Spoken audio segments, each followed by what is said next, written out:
So welcome everyone to today's program. Also a special welcome to our board members Fiona Shalom and Carrie Wellis. Thank you for being here. Absolutely special and also an important presentation today. As you all know, we are living in violent times, and we are also living in a global context that seems to challenge democratic values and democratic traditions. And in times like these, it's of the utmost importance, I think, to analyze authoritarian rule and the suppression of free speech. And I feel very privileged that we have a very special guest today who is presenting his new book, Sparks, Chinese Underground Historians in Their Battle for the Future, based on a decade, I think, of intensive research in which he documented the resilience and the courage of filmmakers, artists, writers and others who dare to challenge the official narrative of the Chinese past and the Chinese present. I'm going to read a few of the accomplishments of our esteemed speaker. Ian Johnson is a regular contributor to the New York Review of Books, the New York Times and the Wall Street Journal.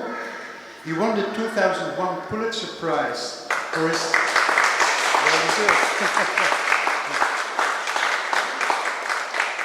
And that was for his coverage of the persecution of the Falun Gong practitioners in China. In 2017, he was the recipient of the Stanford University Shorenstein Prize for his body of work covering Asia. And the National Endowment for the Humanities awarded him a Public Scholar Fellowship in 2020. And I'm only mentioning a few things from a very long list of accomplishments. Ian lives in New York, where he is the Stephen A. Schwartzman Senior Fellow for China Studies at the Council on Foreign Relations. Ian, I'm very curious to hear your story. I'm sure it will enlighten us quite a lot. And thank you so much for being here.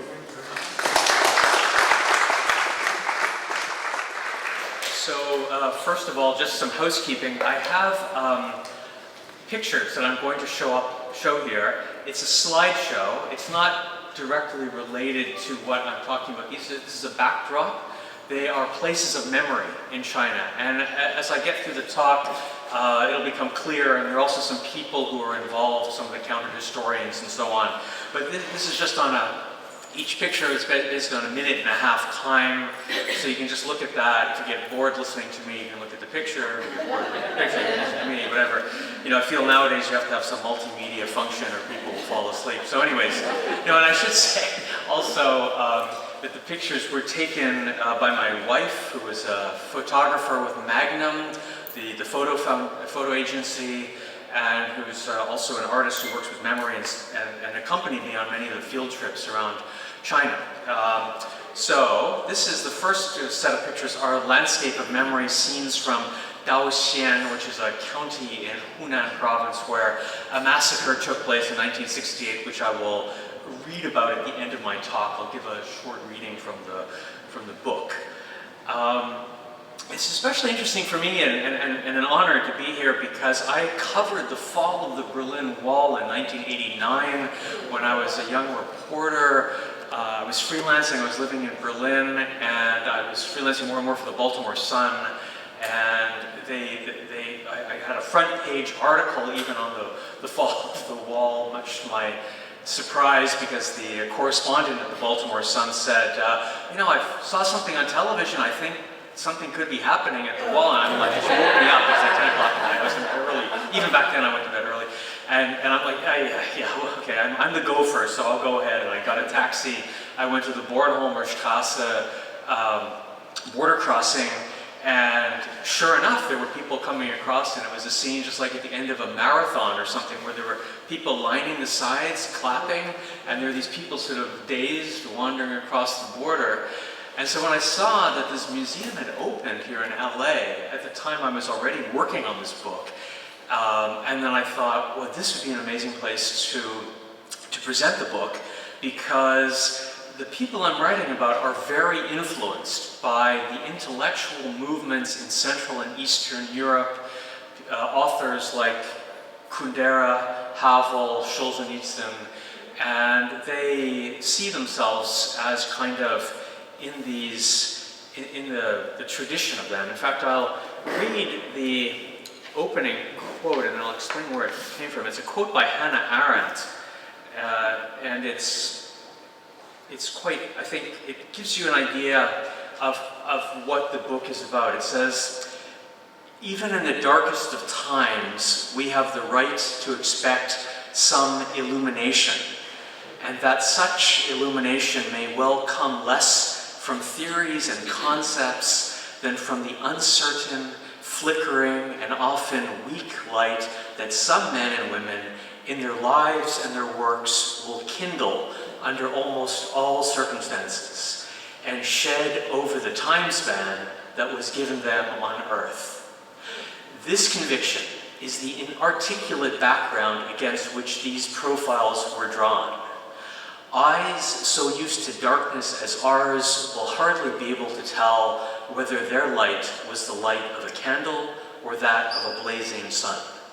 And so that sort of maybe gets you an idea. The people I'm writing about, I'm not predicting that they're going to, lead to a 1989 situation in Eastern Europe, but they are people who represent some sort of an effort, another voice in China, because I think we always just hear about the party's plans, what the Communist Party is doing, that Xi Jinping has got everything under control, and I think it's important to point out that there are people with different visions of China in the country. My thing doesn't seem to be progressing, but it doesn't really matter that much. And I thought many of the people, that quote actually by Hannah Arendt, it might seem funny to start a book about 21st century China with a quote from a mid-20th century German intellectual, but it was a quote that was used by one of the main characters in my book at the beginning of one of her articles that she was writing about human rights lawyers that she was profiling. So she thought that was a significant and a useful quote, and so I thought I basically would lift it from her and use it for my book.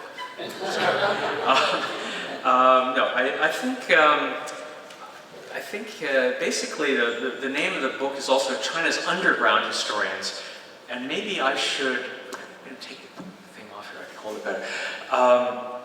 Maybe I can explain what I mean by underground historians. It's a term that I'm using as a catch-all for public intellectuals in China, underground filmmakers, historians, bloggers, journalists. Some of them are PhDs in history and are writing footnoted history-type books. Others are autodidactic chroniclers of what happened in China or what is happening in China.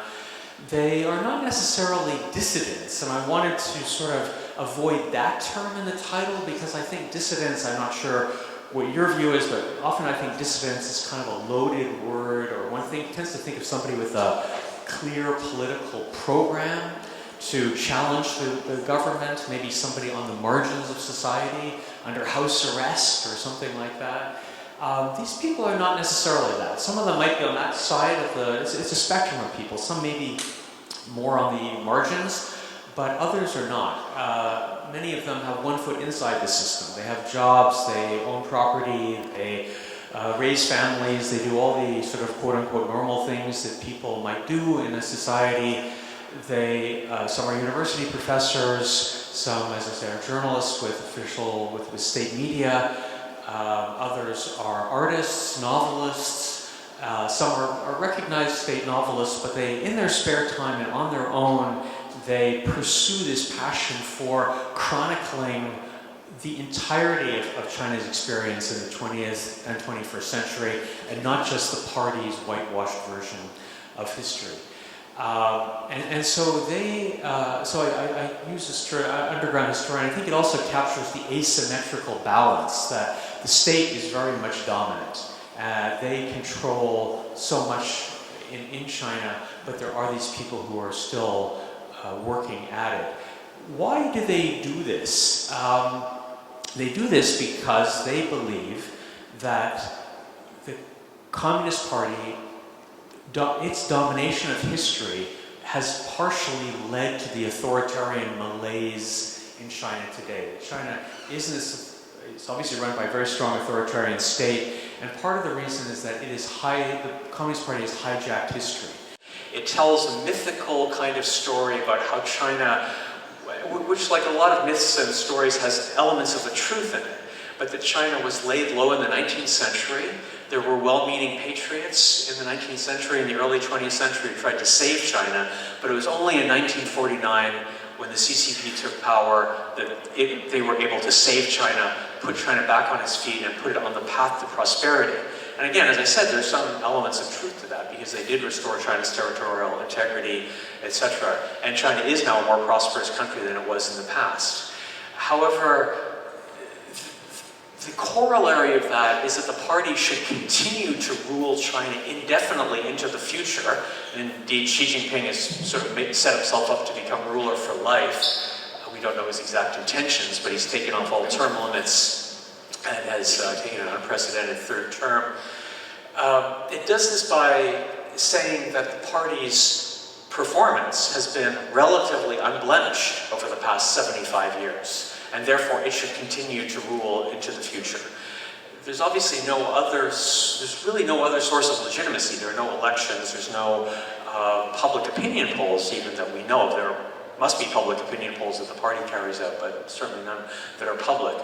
The party uses this, it didn't just invent this is something with a long tradition in China. Dynasties typically one dynasty would write the previous dynasty's history and would tell a story about how the previous dynasty had its heyday, it had its glory days, but then it fell it declined because, the emperor was too busy with concubines, or eunuchs ended up running the place, and it was no longer listening to the good, upright Confucian officials. And anyways, the dynasty declined and the new dynasty had to usurp power. This is essentially the story that the CCP tells also, that it had to take power, it had to grab power, which it achieved after a 4-year civil war, of course, in order to save China. And layered on top of this is the Marxist idea of historical determinacy, that history is moving through definite phases from slave society to feudal society, capitalist society, socialism, and on into communism. And therefore, it has to run China because that's the course of history. It's going to lead China to this kind of utopian future. Even if it doesn't emphasize that as much today as it did in the past, it's still very much an underlying idea. This was always the party's story, but starting perhaps in the late 1990s, this movement of historians that I described began to take hold. And throughout the 2000s, it gained ground. And Xi Jinping took power in 2012 as part of an effort by the party to re-establish control over civil society, over society in general. And one of his key signature policies has been re-establishing control over history. The other things that he's done also, more robust foreign policy, cracking down on corruption, changing the economic policy. I can see this is not moving forward, but this is one question. I'll leave it at that. Actually, I'll come back to this in a minute. That's just a nice picture to look at. And he made this clear in 2012 when he took power. He made his first public appearance with the Standing Committee of the Politburo, which is a 7-person body that essentially runs the country, at the National Museum of China in the permanent exhibition called The Road to Rejuvenation. And this is the story of how the CCP saved China. If you look at it, it's a very feel-good story. If you're a Communist Party member, there is no mention of the Great Famine from 1959 to 1961. There's exactly one picture of the Cultural Revolution, and not a particularly graphic picture because there's a lot of horrible pictures from the Cultural Revolution. And mainly it's China going from strength to strength through the 50s, 60s, 70s, 80s, 90s, 2000s. The next year, in 2013, he essentially forbid criticism of the Mao-era by saying that you can't be for the reform era of the past 40 years of market-style reforms and be against the Mao-era. They're two sides of the same coin. You have to accept the Mao-era. And that began a campaign against people who were trying to uncover the misrule from that period, such as the famine, the Cultural Revolution, etc. And it even went to the point that in 2016, he closed down the most important alternative history journal in China, which was called China Through the Ages. That's one translation of the title. In Chinese, it's Yanhuang Chunqiu. And that was a journal that even his father had championed. His father was one of the, I don't know, hard to exactly say, maybe top 20 officials in China when the country was founded. He was a veteran of the revolution, and he had suffered in the Mao era. He had been sidelined in 1962. His family had been persecuted. His daughter, Xi Jinping's sister, had committed suicide, I believe, and his father took power again, was rehabilitated in the late 1970s, and championed researching the dark corners of the Mao era. So he thought the only way for the party to really rule is if it has a more forthright look at its past. So in some ways he was a bit like Gorbachev, you might say, in the need for glasnost. So he championed this along with other party elders. There was a faction in the Communist Party at the time that thought the past has to be confronted, not in a way that will threaten the Communist Party's rule, but at least to sort of make amends, rehabilitate people who had suffered, etc., etc. Xi Jinping closed that journal in 2016, and I would say his concern with history culminated in 2021 when he issued a resolution on party history. And this sounds really boring, like what's a resolution on party history? But you have to think that China is a country ruled by documentary politics. It's ruled by documents. It has laws and there's a parliament that passes things and so on, but basically the central government passes documents and sends it down to the lower levels of government and tells people essentially how they're supposed to rule on key questions. So in key questions of history, this history resolution is sent down to the provinces, to the counties, to the cities, to the villages, and then local officials there know how to handle sensitive historical issues. So example, if you're running a museum in a remote part of China, you would get this document and you would know what can be in that museum or can't be. If you're writing a textbook, if you're a censor looking at a documentary film or a novel or a book that's coming across your desk in Yunnan province way to the south, or if you're in Sichuan province or wherever you happen to be, you will know how to handle the past by these documents. And the interesting thing about this document that he passed in 2021 is that it didn't allow, you sometimes might think that things that, as they recede in the past, we can talk about them more openly. Right? We maybe in this country, and here I may step on some landmines because I haven't lived in this country for a long time, but there's a more forthright discussion of what happened to indigenous people now, let's say, than 50 years ago. Things we can address and say, many people will say it was genocide that took place, or it was certainly, or in the past that might not have been possible. In China, it's sort of the opposite. As things recede into the background, they get leveled and glossed over more and more. The previous resolution, there have only been 3 resolutions on history in the 100-year history of the CCP. The 1981 resolution, which was the predecessor resolution, had a forthright discussion of the Cultural Revolution and even mentioned the famine. Those were basically eliminated in the 2021 resolution. So this makes the past even more tightly under party control. It becomes like a gleaming story about China under CCP rule. And I think one of the reasons, you might sort of say, well, why did Xi Jinping, why is he obsessed with history? One might be his father's experiences. His father was, maybe in Xi Jinping's mind, no, I don't want to psychoanalyze him, but he maybe thought that his father wasn't firm enough in his control of history.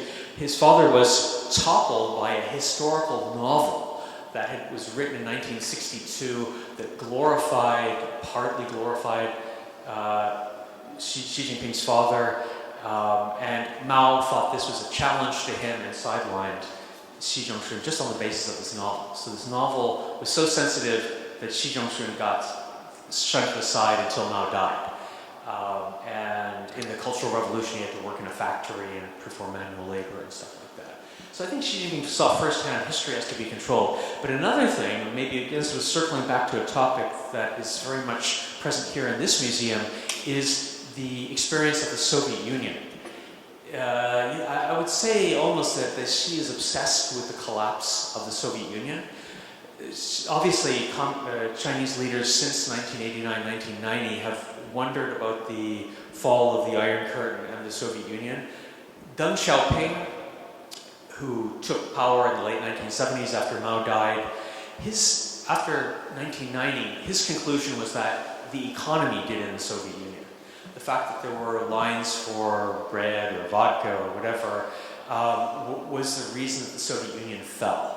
And I can remember that firsthand myself because I went to East Germany in 1988 and I went to a car dealer. A friend of mine, East German playwright, took me to all this stuff and said, take a look at this. And there was like signs saying you can get a Trabi in 17 years. You know, come back in 2005 or something like that. Get your Trabi. So anyways, you can see that there were clearly economic problems facing the Soviet Union. So Deng Xiaoping thought we got to fix the economy. So there had been, after the Tiananmen massacre in 1989, the economic reforms had been put on hold. Conservatives were in charge of things. And Deng said, no, we're going to go back to market economics and we're going to make sure that people's livelihood is taken care of.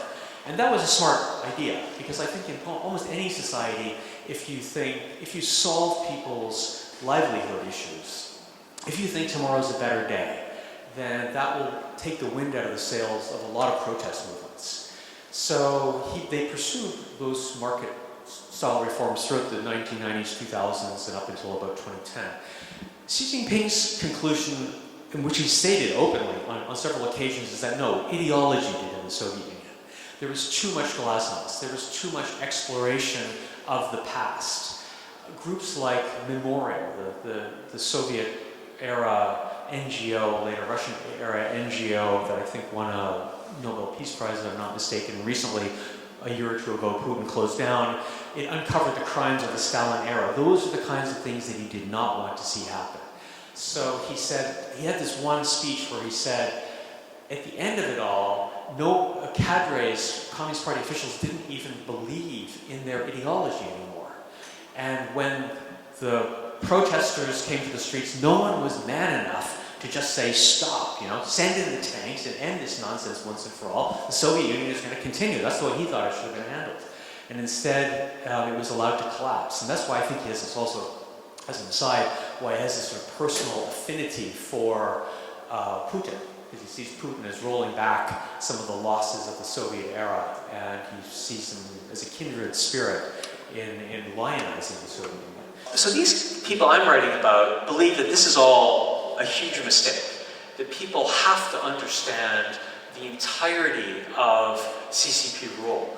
They don't necessarily have, again, as I said, they don't necessarily have a political program that if they'll understand this, that will lead to revolution in the street and toppling of Xi Jinping or something like that. They have different motivations. Some people see it as their duty as Chinese people to uncover these problems of the past. One person who writes, who founded a samizdat publication called Remembrance, he said to me, and it mainly looks at the Cultural Revolution, he said it can't be that the Cultural Revolution is mainly researched at foreign universities by scholars at Harvard or Oxford. And said it has to be researched by us, Chinese people inside China. It's almost like my patriotic duty to do this. Right? We have to do this as Chinese people. Then there are other people who look at it as time capsules. They know that the work they're doing now will never reach a broad audience. Independent films, there used to be independent film festivals in China, those have been closed down. The last one closed down in 2013. But they see this as time capsules for future generations, so that people will know that even now in Xi Jinping's China, there were people making films who were recording also the eyewitnesses of various events. And again, not necessarily ancient history, right? Not necessarily stuff from the last century, up until and including the COVID crackdowns and problems with the COVID response. They see this all as part of, it's obviously current history then, but this is all part of their remit. So and one of the things that really motivates them also, I think, are the lessons of Chinese history. Almost none of the people I talk to have been educated abroad. They don't speak English by and large. Many of them, again, are autodidactic. They don't necessarily have even a university education. But they all know the stories of Chinese history. And in the stories of Chinese history that all kids learn in school, it's always that right defeats might. And that the historians in China have a very high status. Historians are sort of judge and juror on what went on before. As I mentioned, historians tell the previous dynasty's story. So they know many famous historians like Sima Qian, the first great historian who was horribly persecuted by the emperor, and they know that at the end of the day it wasn't the emperor who's remembered, it's Sima Qian who's the hero of the story for daring to write the full history of that era. And through the era there have been countless poets and artists who have been banished to the far reaches of the empire for saying something to the emperor, and they're the heroes of the story. It's not the emperor who banished them, right? So they look back at this and they see themselves in a line of this, that this is almost like their lineage. Before I read something, I won't go on too long, but I maybe should explain sparks. Where does that come from? It comes from an underground journal that was published in 1960 in Western China, in Gansu province, by a group of students who had been banished there during a political campaign called the Anti-Rightist Campaign. They landed there right at the smack dab in the middle of the Great Famine, 1959 to 1961. Up to 45 million people died, and it was almost completely policy-driven, the famine. It had nothing to do with natural disasters or anything like that, or that's how the party explains it nowadays. They saw this, and they managed to, and I think a lot of people in authoritarian states, they thought, if only the upper levels knew about this, they'd do something about it. They got their hands on a mimeograph machine and printed this journal, and they wrote these very prescient essays about the root causes of the famine. They knew it wasn't natural disasters, or it wasn't the pullout of the Soviet advisors, which is another reason that the party sometimes gives, because of the conflict between China and the Soviet Union. It was because of the party's own policies. So they wrote essays about the lack of freedom of expression, the lack of checks and balances, the corrupt nature of officials. Even just 10 years into the founding of China, 11 years in, they were already identifying issues that are current today. The fact that farmers don't own their land. Even today, farmers in China don't own their land. The state owns every square inch of territory in China. You can lease land and stuff like that, but you don't actually own it. They wrote essays about that. Now, of course, as you can imagine, this is the high point of totalitarian control in the Mao era. They were all arrested and thrown in jail. 3 people were executed. The other 40 were sent to labor camps. The reason Spark matters is because at the end of the Mao era, as sometimes happens in bureaucratic states, some people were able to look into their files and see what had happened to them. They were able to look into their police files. Sometimes bureaucratic states disgorge information, and people get an idea at the end of World War II. The Nazi state disgorged a whole bunch of stuff. For a while, in the early to mid-1990s, the Soviet archives were open for historians to look at. This was one such moment also in the 1980s, when some people were allowed to look into their personnel file. One of the founders of the group was able to, and she's actually got a picture here, she found everything about Spark. She found the issues of the magazine, which of course had all been confiscated and destroyed. She found all the confessions, all the police files. She found, for all 40 people, she found love letters that she'd written to her boyfriend, who was one of the founders of the magazine, who was then executed, this guy, Zhang Chunyuan, who's in the middle of the cover. And it sat around in her apartment in Shanghai, for about 10 years, until something came along which we take for granted completely now. And this is simple digital technology. This is not the internet per se, it's certainly not social media, but it's stuff like PDFs. And people said, hey, we can take these photos and we can recreate the magazine Spark by simply making a PDF out of the photos. And so this began to spread around Chinese intellectual circles in the late 1990s and the early 2000s. So one of the foremost critics in Beijing, Cui Weiping, who actually lives in Southern California now, she is also a translator of Havel. She said when she saw this, she was just shocked. She said, now we have our genealogy. Now we know there were people before us who were grappling with exactly the same issues. This caused two famous documentary films to be made and caused people to sort of realize that they could spread information also through these digital technologies. So the magazines and books that I'm talking about are all made as PDFs, and they're all spread by email. They're not stored by USB memory sticks and stuff like that. They're not actually, like in the Cold War era, samizdat was often somebody typing something through carbon paper and stuff like that and was handed out and spread like that. This is sort of modern versions of that. Another thing which has completely revolutionized our digital cameras, which again we take for granted, but if you think how difficult 30 years ago it was to make a film, you had to have a big camera, you had to have specialized equipment and so on. Now anybody can make it. So this is why there's been this explosion of documentary films, over 200 that have been made in China, looking at the sort of this counter-history movement, exploring different phases of it. Before I go on too long, I'm going to end, I think, by just reading something, because maybe, I've been giving you some of the big picture things. Actually, I think this one should have a cover on it. And I thought maybe it would give you a sense of what the people are like that I write about.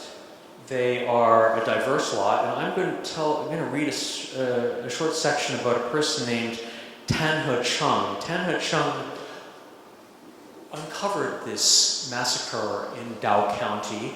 He spent his whole life researching it and published a big book about it, which was actually one of the few books from this movement that's been translated into English as The Killing Wind.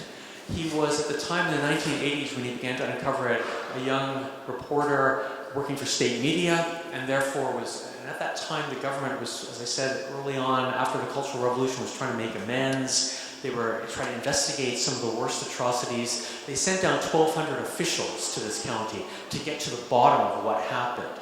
They had tens of thousands of documents, and Tan went with them.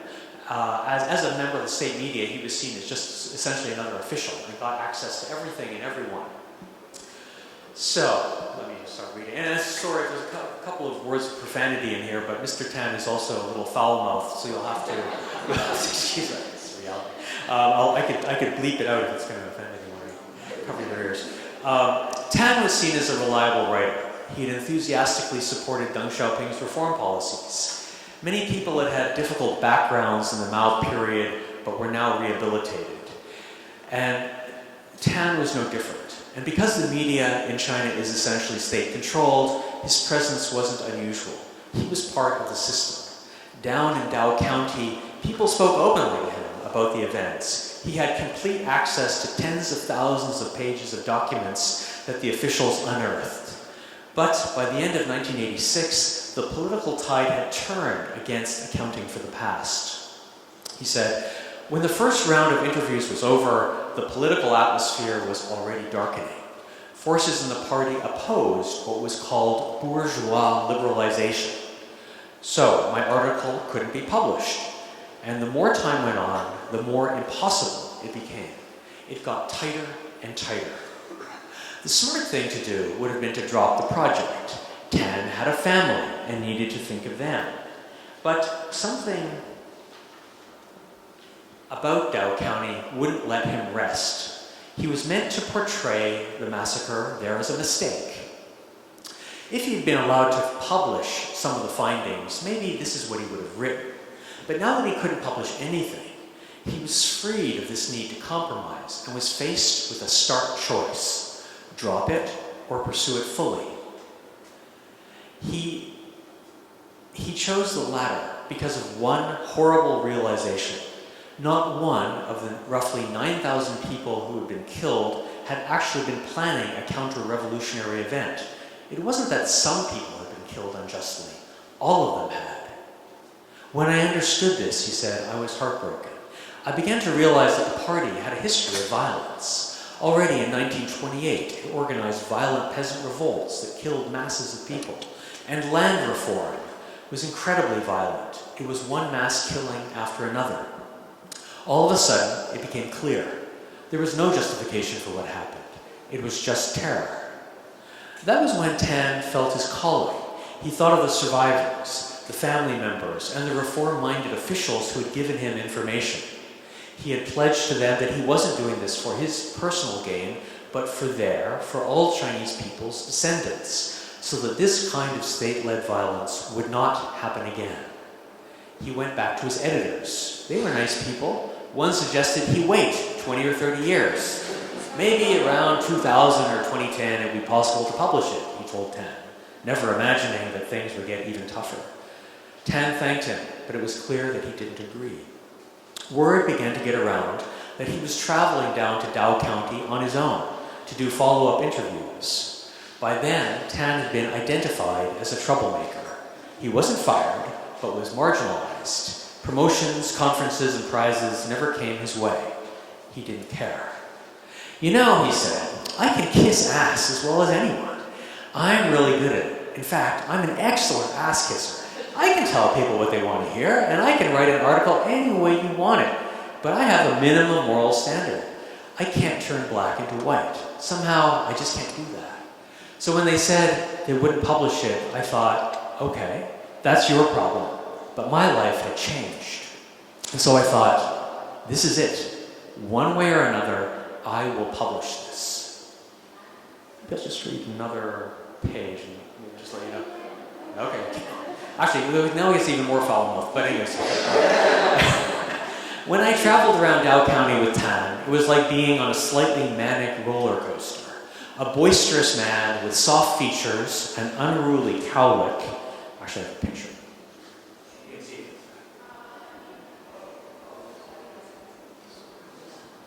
That's it. Next to one of the mass graves that he uncovered. And an irrepressible gallows humor. Tan was constantly erupting with facts, figures, curses, and comments about places and people. When we drove by a village, he might begin to recount the details of who was bludgeoned or shot, but then cut himself by shouting out, "Fuck, this place killed a lot of people."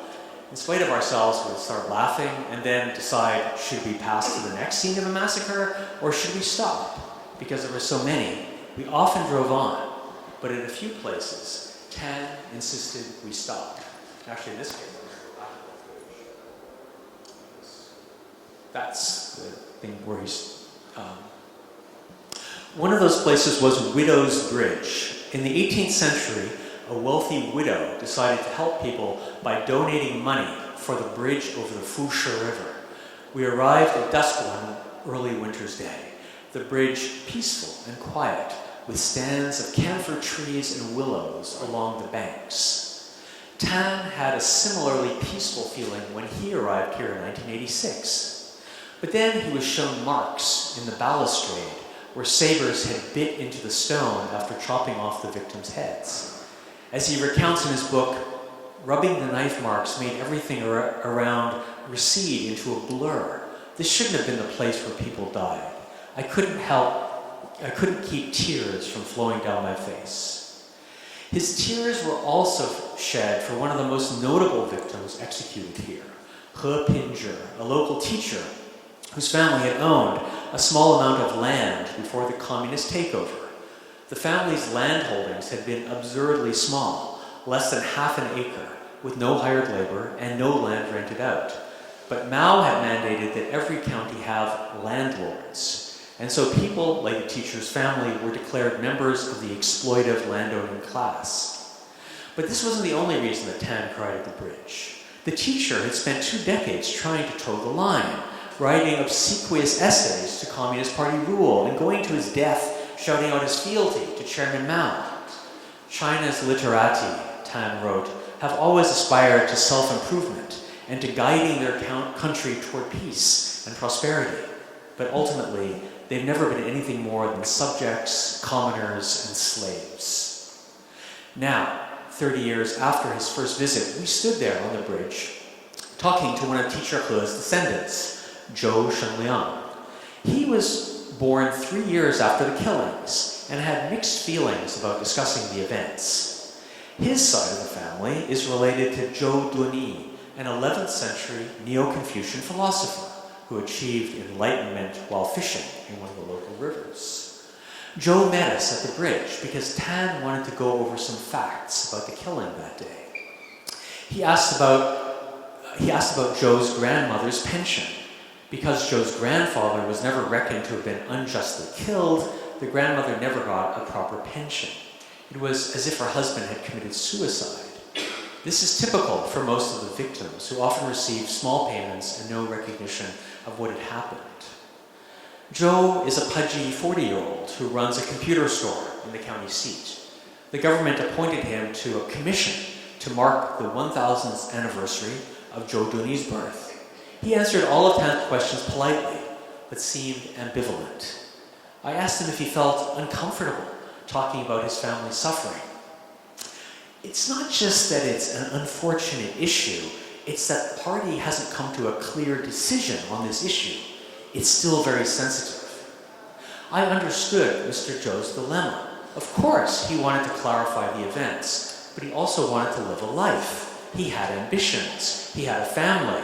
It wasn't as simple as the usual cliches one sometimes hear, such as life must go on, or people should forget the past. He had to deal with the reality that the same party was still in power. They had appointed him to the commission. They issued business licenses. They decided if your child went to university. As we talked, Tan stood off to the side, beginning a monologue. After having spent a few days with him, I had come to expect these outbursts, which usually occurred when he was extremely agitated. They were a kind of therapy. He would wind himself into a near frenzy, talking about how the party killed so many people, but also about how China's educated class was partially responsible because it went along with the system.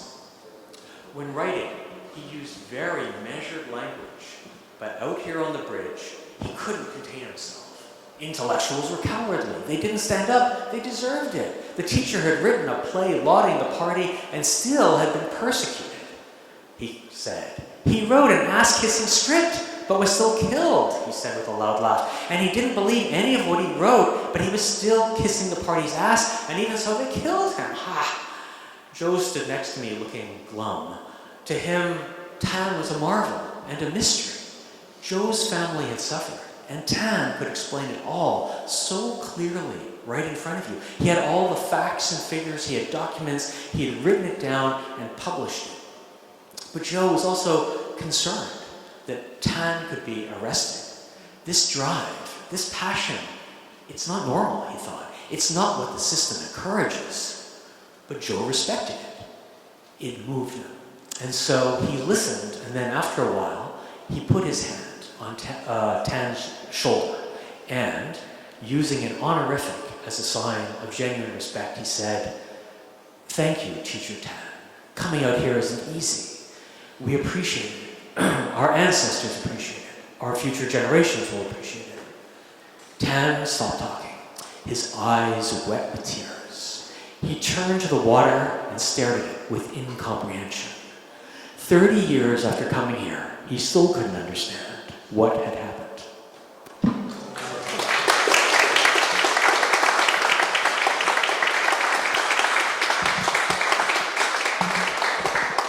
So anyway, I can show you this is the, I'll just tell you real quick, there are a couple of main characters in this book. One is this journalist, Jiang Shui, and the other is a feminist scholar turned documentary filmmaker, Ai Xiaoming, who's, and they're both kind of key pictures, but there's also key figures. There's also the documentary filmmaker, Hu Jie, who also does art, wood blocks, things like that. This is the magazine Spark, as it was originally published. And so maybe I'll just leave it on the screen, and if there's any questions. Ian, thank you so much for a wonderful presentation.